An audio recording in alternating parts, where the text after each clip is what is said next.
Panata 31 hanggang 35.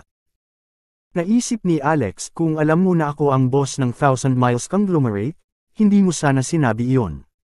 Gayunpaman, hindi pa ngayon ang oras upang ibunyag iyon.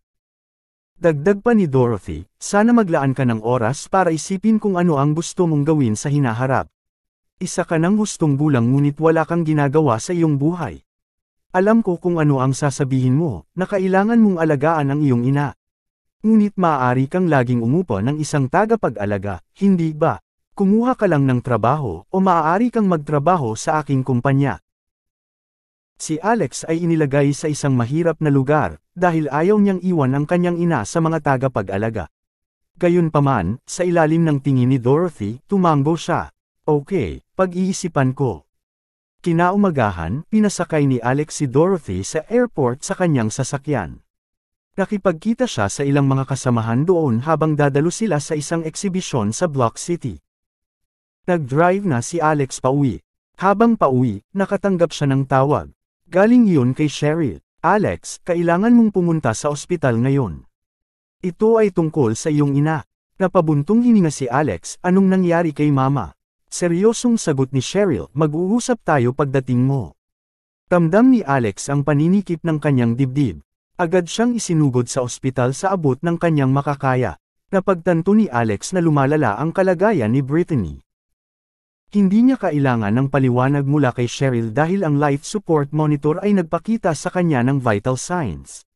At marami na siyang nakitang kaso ng vegetative state sa nakaraan. Alam niyang nasa huling oras na ng kanyang buhay ang kanyang ina. Ito ang pinakamasamang posibleng wakas para sa kanila, at nadama ni Alex na walang magawa. Para siyang napatay na kandila, walang nakapagpabago sa kanyang kapalaran. Nay, malakas na sigaw ni Alex habang tumutulo ang mga luha na parang bagyo. Ipinulupot niya ang kanyang mga braso sa katawan ni Brittany, nanginginig ito ng malakas. Ma, gising na. Huwag kang pumunta, mangyaring huwag kang pumunta. Parang bata, iyak siya ng iyak hanggang sa namamaos ang boses niya. Naawa si Cheryl kay Alex. Ipinatong niya ang kanyang kamay sa kanyang balikat at sinabing, Alex, ginawa na namin ang lahat ng aming makakaya. Ngunit natatakot ako na hindi pa rin namin siya mailigtas. Sorry talaga, siya ay may, isang oras lamang. Naririnig ni Alex ang pagdurog ng kanyang puso. Tumayo siya at hinawakan si Cheryl sa braso, umiiyak pa rin. Si Dr. Cheryl, hindi ba ang lolo mo ang pinakamahusay na doktor sa California? Hindi ba niya mailigtas ang nanay ko? Pakitawagan ang lolo mo, pakibilisan. Gayunpaman, umiling si Cheryl. Dumating kasi ang lolo ko kanina. Pero, hindi rin siya nakakatulong. Napaungol si Alex sa dalamhati, hinayla niya ang kanyang buhok at paulit-ulit na hinampas ang sarili sa ulo. Agad na pumasok si Cheryl. Alex, hawakan mo ang sarili mo. Tumalikod si Alex at niyakap ng mahigpit si Cheryl. Basang-basa ang balikat niya dahil sa mga luha nito. Si Cheryl ay maaaring makiramay sa kanyang sakit. Kaya, ipinulupot niya ang mga braso sa kanya, inaaliw siya. Biglang pumasok si Claire sa ward. Nang makitang magkayakap sina Alex at Cheryl, naramdaman ni Claire ang pagkulo ng kanyang dugo. Mabilis siyang lumapit sa kanila at sinampal ng malakas ang mukha nina Alex at Cheryl. She then glared at Cheryl and scolded, well, isn't this just great? I caught you bastard red-handed this time. Hindi ako makapaniwala na gagawin mo ito sa ward. Wala ka bang kahihiyan? Rockefeller, kakasakay lang ng anak ko sa eroplano hindi katagal at niloloko mo na siya. Bakit hindi mo nalang patayin ang sarili mo? Nagulat si Cheryl sa sampal. Nag-init ang pisngi niya. At ang pinakamasama ay ang sinabi ni Claire. Alam ni Cheryl na inosente siya. Doktor lang siya, wala nang iba. Bakit kailangan niyang tiisin ang ganoong pagtrato? Ang malakas na sigaw ni Claire ay nakakuha ng atensyon ng maraming nurse at pamilya sa ospital. Naasar si Cheryl. Please mind your words, madam. Mangyaring huwag magbulalas ng gayong kalokohan. Si Claire ay isang babaeng sobrang init ng ulo, yung tipong may sama ng loob at naghihiganti. Muli niyang ibinaba ang kamay, sinampal sa mukha si Cheryl. Hindi man lang nakaiwas si Cheryl. Sigaw ni Claire, bullshit. Ingat sa mga salita ko. Kahit sino ay makakaalam na ikaw ang dapat tumutol sa iyong mga salita. Nang aakit sa asawa ng iba tulad ng slut mo, at magkayakap pa sa publiko ng ganito. Bakit hindi mo nalang aminin na isa kang walang hiyang slut? Nakita ko lahat, may laway pa sa damit mo. Hindi pa kayo nakahubad. Nakatingin na sa kanila ang lahat ngayon, nagchichismisan ng mahina. Na-trigger si Cheryl na parang sisabog sa galit. Tulala pa rin si Alex kanina. Pero nabalik siya sa realidad at hinayla si Claire. Ma, huwag mong akusahan si Dr. Cheryl, wala kaming ginawa. Ako, masyado lang akong nalungkot at gusto ko nang yakapin. Malungkot at gustong yakapin. Kaya sinasabi mo na sasamahan mo siya sa kama kung nalulungkot ka, ha? Sabi ni Claire, bigla niyang napansin na nakasabit sa leeg ni Cheryl ang Love in a Fallen City necklace. Nagdilim ang ekspresyon niya, at kung sasabihin mong hindi ka manloloko, ano ang suot niya sa leeg niya? Nagsinungaling ka sa akin kahapon. Sinabi mo na ibinigay mo ito sa isang 5 taong gulang na batang babae. Ano yun? Siya ba ay isang 5 taong gulang na batang babae? Tanga mo, nabubuhay ka sa amin pero nandito ka pa kumakapit sa ibang babae. Anong klase kang lalaki? Wala sa mood makipag-away si Alex. Sumigaw siya na, namumula ang mga mata, pwede bang itigil mo na ito please? Ang aking ina ay namamatay, siya ay namamatay. Hindi mo ba nakikita? Inilapit niya ang kanyang mga kamay sa kanyang mukha at pinunasan ang kanyang mga luha. Tumingon si Claire kay Brittany. Dahil sa kawalan ng simpatiya, napabuntong hininga siya, mas mabuti pang patay na siya. Wala siyang pinagkaiba sa pagiging patay na ngayon. Ano ang sinabi mo? I dare you to say that again. Sure, sasabihin ko ulit. Sabi ko, dahil mas mabuting patay na ang nanay mo, hindi na siya magiging pabigat. Sa isang malakas na sampal, sinampal ni Alex si Claire sa kanyang mukha. Nagulat si Claire sa ginawa niya. Siya burst sa galit, lunging forward upang labanan si Alex. Bastos ka, ang lakas ng loob mong sampilan ang biyenan mong basura. Dadalhin ka ng karma para dito. Dapat mamatay ka na lang kasama ng nanay mo. Ipapahiwalay ko sa iyo ang anak ko sa sandaling bumalik siya. Hindi kita kukonsintihin at nasa ilalim ng aking bubong ang iyong walang utang na loob. Umalis ka sa buhay namin. Kinamot niya si Alex na nagdulot ng mga sugat sa katawan. Kumulo ang dugo ni Alex sa galit. Isinandal siya nito sa dingding at iniwas ang kamao sa direksyon nito. Napasigaw si Claire sa takot. Sa isang malakas na kalabog, napagtanto niyang ang suntok ni Alex ay tumama sa pader. Agad niyang itinulak si Alex, tumakbo para sa kanyang buhay. Ang mga buko ni Alex ay dumudugo na ngayon ng husto, ito ay isang napakasamang tanawin. Bigla siyang nawala ng malay at bumagsak sa lupa na may masakit na ekspresyon.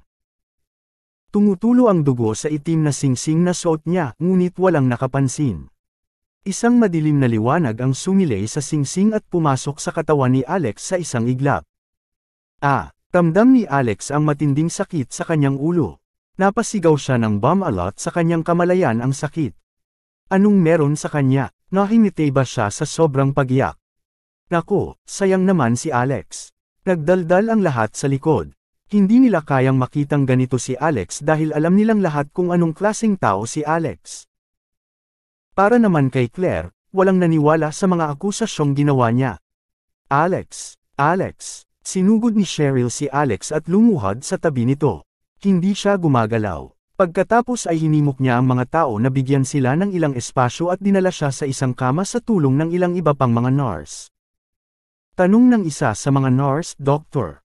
Coney, anong nangyari sa kanya? Sagot ni Cheryl, maaaring hindi niya matanggap ang kapalaran ng kanyang ina. Hayaan na lang natin siyang magpahinga dito sandali. Si Alex ay nasa isang walang malay na ulirat. Ang kanyang kamalayan ay tila pumasok sa isang kakaibang espasyo. Isang malabong figure ang lumitaw sa kanyang harapan, at bumulong sa kanyang tainga, ako si Blaine Rockefeller, ang Diyos ng medisina, ang iyong ninuno. Ano? Diyos ng medisina? Hoy, ano bang sinasabi mo? Anong ninuno? Gulat na gulat si Alex. Suot mo ang itim na dragon na singsing at nasa iyo ang aking dugo. Paanong hindi ako ninuno mo? Sabi ng boses. Ang Black Dragon Ring ay isang bagay na iniiwan natin sa ating mga inapo. Sa pamamagitan ng iyong dugo, binibigyan kita ng pagkakataong panghabang buhay, ang Ultimate Book of Medicine. Sa pamamagitan ng hininga ng mga Diyos, ikaw, bilang aking kahalili, ay magliligtas sa lahat ng mga nilalang mula sa pagdurusa. Anong mga kasanayan? Bahagyang napaatras si Alex ngunit maraming impormasyon ang pumasok sa kanyang isipan bago pa man siya makapag-react. Ramdam niya ang malakas na pagbuga ng enerhiya sa buong katawan niya. Pakiramdam ni Alex ay parang napapalibutan siya ng tubig dagat. Biglang sumakit ang ulo niya. Bumangon siya sa kama. Kasabay ng pagsigaw, hinimas niya ang likod ng kanyang ulo. Pakiramdam niya ay nagkaroon lang siya ng kakaibang panaginip. Gayunpaman, napagtanto niya na natanggap niya talaga ang Ultimate Book of Medicine. Holy shit, totoo ba lahat yon? Hindi makapaniwalang bulong ni Alex. Tama, ano yung Black Dragon Ring na binanggit nung guy? Maaaring ito ang singsing na ibinigay sa akin ni Papa. Agad niyang hinanap ang kanyang singsing at napagtantong basag-basag na ito. Banal na shit. Ginalugad ni Alex ang kanyang isip, literal itong naramdaman na parang isang libro. Ang mga pahina ay bumabaliktad ng kusa habang ang napakaraming impormasyon ay muling inayos at ipinakita ang kanilang mga sarili. Tradisyonal na gamot, mangkukulam, voodoo, anting-anting, maging ang medicinal martial arts. Ang lahat ay dumating sa kanya sa isang kisap mata, bumalot sa kanyang mga iniisip. Tumuwag ang katawan ni Alex nang maramdaman niya ang mainit na enerhiya na dumadaloy sa kanyang katawan. Alex. Ang boses ni Cheryl ay umalangaw sa mga tainga ni Alex na nagpabalik sa kanya sa realidad. Napakurap siya. Dr. Coney, nasaan ako? Nasaan si Mama? Sumagot si Cheryl. Alex, nahimite ka lang. Maya-maya, may sumugod na nurse. Si Dr. Coney, ang pasyenteng si Brittany Rockefeller ay huminto sa paghinga. Nagmadali ang lote patungo sa ward ni Brittany. Nakita ni Alex ang kanyang ina na nakahiga pa rin sa kama, ang mukha nito ay kasing putla ng sapin at ang ECG sa isang tuwid na linya. Lumapit sa kanila ang isang doktor, umiling-iling. Nanay. O nanay, malakas na iyak ni Alex habang sumusugod sa tabi ng kama ni Brittany. Gayunpaman, isang bundle ng impormasyon ang sumikat sa kanyang isipan, ang ugat ng utak ay barado ng namuong dugo, ang tiyan at ang poli ay humihina. Pansamantalang tumigil sa paggana ang baga at puso, lahat ng apat na paa ay walang sapat na daloy ng dugo, kaya't nawala ng malay. Siya ay nasa isang estado ng nasuspend na animation. May iligtas pa rin niya siya gamit ang 13 acupuncture ng impyerno. Walang ideya si Alex kung paano niya nalaman ang alinman sa impormasyong ito, na para bang isa siyang eksperto sa medisina. Makikilala niya ang lahat sa isang tingin lang. Tama, ang Ultimate Book of Medicine. Yung librong kakatanggap ko lang, ito ay para iligtas ang iba sa kaalamang ito. Talaga bang gumagana ito? Gayunpaman, alam ni Alex na kailangan niyang subukan ito. Tabas, lahat kayo. Kaya ko pang iligtas ang nanay ko, kailangan. Tabas, kaking gulat ng lahat sa biglaang pagbabago ng ugali niya. Hoy, hayaan mo na lang siya, hayaan mo siyang paalisin ang kanyang ina. Nagsalita si Cheryl na may matigas na ekspresyon. Ang sitwasyong ito ay nagpaalala sa kanya ng sarili niyang ina, umalis na rin siya sa mundong ito. Napakabata pa ni Cheryl noon, pero kailangan niyang maranasan mismo ang sakit ng pagkawala ng kanyang ina. Hinding-hindi niya makakalimutan kung paano nito nadurog ang kanyang puso. Sa pagtayo ni Cheryl sa kanya, lahat ay umalis sa ward. Natuwa si Alex na single ward din ito. Umikit siya habang nakatayo sa tabi ng kama. Ang kanyang isip ay puno ng impormasyon mula sa Ultimate Book of Medicine. Ang 13 acupuncture ng impyerno ay isa sa mga paggamot na kasama sa aklat, at medyo maalamat na paraan ng acupuncture. Maliligtas si nanay. Mapapagising ko rin siya kaagad. Bulong ni Alex sa kanyang sarili nang magkaroon siya ng conclusion. Ito ay kamanghamanghang, hindi ka panipaniwala. Sigurado si Alex na tama siya. Gayunpaman, kung walang pilak na karayom, paano niya ito maisa sa katuparan? Simple lang. Ang lahat ng mga pamamaraan ng acupuncture sa aklat ay hindi nangangailangan ng mga pilak na karayom. Ang mga pilak na karayom ay nasa pinakamababang ranggo sa lahat ng mga karayom na magagamit niya. Karamihan sa mga pamamaraan ay nangangailangan ng chi o elektrisidad, o maaari niyang gawing daloy ng kuryente ang kanyang chi. Sa pamamagitan ng chi mula sa kanyang ninuno, makakamit niya ito. Sa maliit na kalabog, itinutok ni Alex ang kanyang hintuturo sa templo ni Brittany.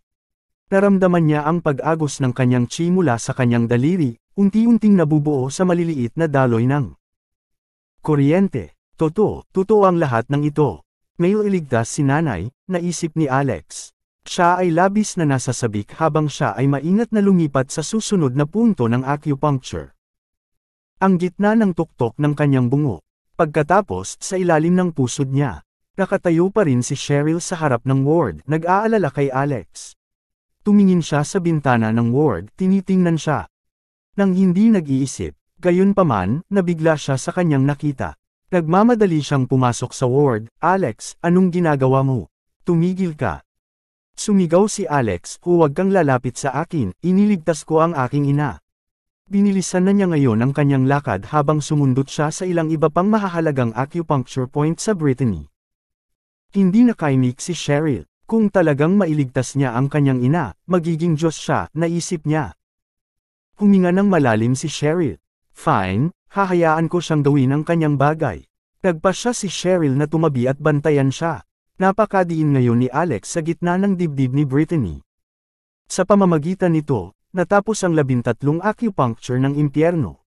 Naghintay na lang siya hanggang sa magising siya. Ma, kailangan mong gumising, kailangan mo. Umikit si Alex at nagdasal. Katulad ng sinabi niya, isang light beep ang umalangaw sa buong ward. Nagulat si Cheryl at tumingin sa monitor na sumusubaybay sa tibok ng puso ni Brittany. Ang ECG ay isang tuwid na linya lamang kanina, ngunit ang kanyang puso ay tumitibok muli. Paano nangyari ito? Napanganga si Cheryl na hindi makapaniwala. Lumapit siya sa gilid ng kama ni Brittany at napansin niyang nanginginig ang mga talukap niya, dahan-daang bumukas. Naisip ni Cheryl na naghahalusinate siya. Matapos bumalik sa realidad, tuwang-tuwa siyang. Napabulalas, Alex.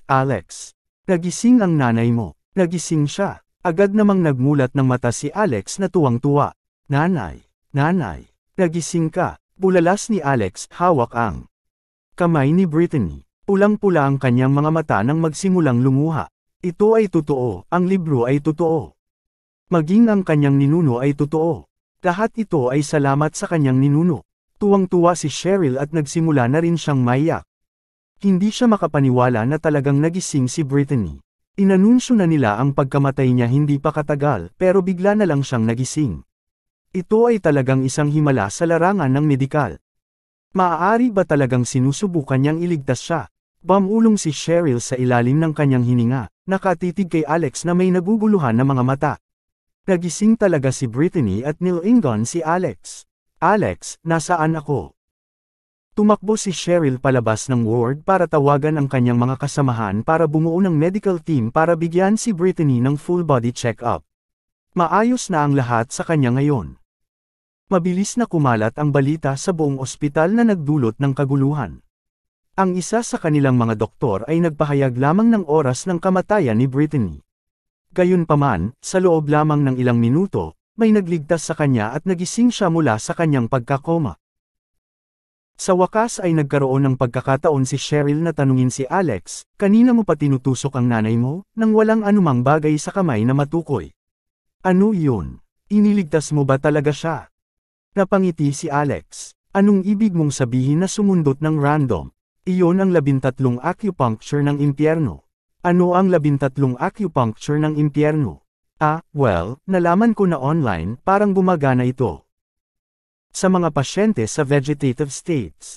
Nagpapanik ako noon, kaya nagpasya akong subukan ito. Pero hindi ko akalain na gagana. Natatawang kinakabahan si Alex habang nagsisinungaling. Alam niyang hindi siya dapat magbunyag ng anuman tungkol sa Ultimate Book of Medicine. Sa totoo lang, naguguluhan din siya. Hindi nakaimik si Cheryl. Paano siya maniniwala sa lahat ng bagay online? Makalipas ang kalahating oras, si Alex at ang kanyang ina ay nag-iisa sa ward. Tinitigan ni Brittany si Alex at nagtanong, "Anak, nasaan ang tatay mo?" Naging malungkot ang ekspresyon ni Alex. "Papa, namatay siya." Nang marinig iyon, niyakap ni Brittany ang kanyang anak ng mahigpit at umiyak ng histeryo. Pagkatapos huminahon, bumulong si Brittany kay Alex, "Anak, kailangan mong mag-ingat sa iyong pangatlong tiyuhin." Natigilan si Alex. Nagpatuloy si Brittany, "Sinala ko na ang pangatlong tiyuhin mo ang naging sanhi ng insidenteng nangyari sa aming mag-ama. Gumawa ako ng ilang paghuhukay noong gabi bago ang iyong kasal at nalaman kong nagtaksil ang iyong pangatlong tiyuhin sa kumpanya namin, nag-ani siya ng mga benepisyo sa pamamagitan ng pagbibenta, impormasyon." Ramdam ni Alex na kumukulo ang dugo niya sa narinig. Ang ama ni Alex, si William Rockefeller, ang pinuno ng pamilya. Mayroon siyang dalawang nakababatang kapatid na lalaki, sina Noah Rockefeller at John Rockefeller. Mayroon din siyang nakababatang kapatid na babae, si Paige Rockefeller. Nagpasya si William na kumuha ng pagkakataon at magsimula ng negosyo sa isang tao sa edad na 13. Makalipas ang 20 taon, nag-iisang sinimulan niya ang Rockefeller Group. Pagkalipas ng 10 taon, ang Rockefeller Group ay nagkaroon ng kapital na 300 bilyon, na naging isang sikat na negosyo sa California. Ito ay isang katotohanan na ang mga nagawa ng Rockefeller ay dahil sa pagsusumikap nina William at Brittany. Gayunpaman, ang Rockefellers ay nauwi sa pagpapaalis sa kanilang dalawa sa pamilya at si John ang pumalit sa kanilang negosyo. Gusto pa ni Spark na magkaroon ng asawa ni Alex. Kung ito talaga ang pakana ni John, nakakatakot. Naikuyong ng mahigpit ni Alex ang kanyang mga kamao. "Huwag kang mag-alala, inay. Kung talagang namatay si tatay nang walang kabuluhan dahil sa pakana ni uncle, sisiguraduhin kong babayaran niya ito ng pinakamatinding parusa na posible." Nagpasya si Alex na manatili ng magdamag sa ospital upang samahan ang kanyang ina sa halip na bumalik sa tirahan ng assets. Alam niya na kung nakauwi siya, mapupunta siya sa isang malagim na kapalaran. Nagising lang si Brittany mula sa pagkakakoma kaya medyo nanghihina pa ang katawan niya. Ilang saglit lang ay nakatulog na siya. Si Alex naman ay hindi na mapakali. Ang singsing na iniwan sa kanya ng kanyang ama ay talagang hindi kapani-paniwala. Alam ba ito ni tatay? Naisip ni Alex habang nakaupo sa tabi ng kama. Ramdam niya pa rin ang malakas na daloy ng enerhiya na dumadaloy sa buong katawan niya. Ito ba ang chi na ibinigay sa akin ng aking ninuno? Tama, pagsasanay. Agad na binago ni Alex ang mga galaw sa kanyang ulo. Sila ay mula sa hindi kilalang uri ng martial arts, ang force, pangunahing ginagamit bilang medicinal martial arts. Nais niyang subukan ito, kahit na hindi talaga siya umaasa na makakuha ng anumang bagay mula dito. Masyadong surreal pa. Ang lahat ng ito para ay proseso niya. Gayunpaman, sa pagsisimula niya sa pagsasanay, para siyang natural sa mga galaw na ito. Ang pagsasanay ng force ay nadama na medyo simple sa kanya. Nakontrol niya ang enerhiyang dumadaloy sa kanyang mga ugat, na dumadaloy sa bawat bahagi ng kanyang katawan. Ang kanyang pagsasanay ay lubhang matagumpay, nakuha niya ang ganap na kontrol sa kanyang core at ang kanyang chi ay mas malakas kaysa dati. Kabisado niya ang hindi kilalang martial art na ito. Kasabay nito ay nakarating na rin si Cheryl sa bahay. Hinubad niya ang kanyang sapatos at jacket bago ibinagsak ang magandang figure sa sofa. Bulalas niya, "Naubos na ako." Inabutan siya ng lola niya ng isang mangkok ng sopas. "Eto, Sherry, gumawa ng goulash si lola sa gabi. Kumain ka, mapapaganda nito ang iyong kagandahan." Napabalikwas si Cheryl at napagtantong may dalawang malalaking bola-bola na nakalatag sa isang mangkok. Dinampot niya ito at sabay-sabay na ininom ang buong mangkok ng sopas. Nakangiti ang lola niya habang pinapanood siyang umiinom ng sopas. Noon lang pumasok sa sala ang kanyang lolo, si James Coney. Nagsalubong ang kilay niya, "You should sit properly, young lady. Hindi ka taka-taka na hindi ka pa rin makakapag-boyfriend." Napabalikwas si lola. "Oh, tumahimik ka na matandang umutot. Tungkol saan ka? Pagod na ang aking mahal na munting apo." Paano kung itinaas niya ang paa? Hindi tulad nang inilalagay niya ito sa ibabaw ng iyong ulo. "Cherry, huwag mo na lang siyang pansinin at maupo ka sa gusto mo." Nagpasya si James na huwag nang makipagtalo pa. Pagkatapos ay nagbuhos siya ng isang tasa ng tsaa at nagtanong, "Abala ba ito sa ospital?" Sumagot si Cheryl, "Hindi naman, pero may isang vegetative patient na bigla na lang nagising ngayon." Napangiti siya habang ginagaya ang pagsundot ni Alex at ipinaliwanag ang ginawa nito. Ikinwento niya sa kanyang Lolo, ang tungkol sa 13 Acupunctures of Hell at kung paano muling nabuhay si Brittany. Ngunit natigilan si James at nagtanong kaagad, the 13 Acupunctures of Hell. Maaari mo bang sabihin kay Lolo ang higit patungkol dyan? Paano niya ito nagawa? Anong mga acupuncture point ang tinusok niya? Nataranta namang kinusot ni Cheryl ang kanyang magagandang mata. Lolo, naniniwala ka ba talaga sa mga ganyang bagay? Wala akong narinig na tinatawag na 13 Acupunctures of Hell. Gayunpaman, inilista pa rin niya ang mga punto ng acupuncture na kanyang sinundot. Naging seryoso ang ekspresyon ni James habang nakikinig sa kanya.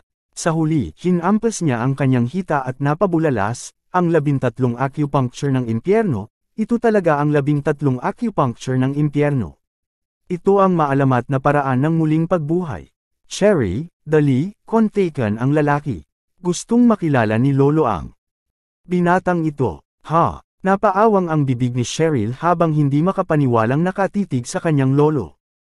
Forget what they doing, keep on doing.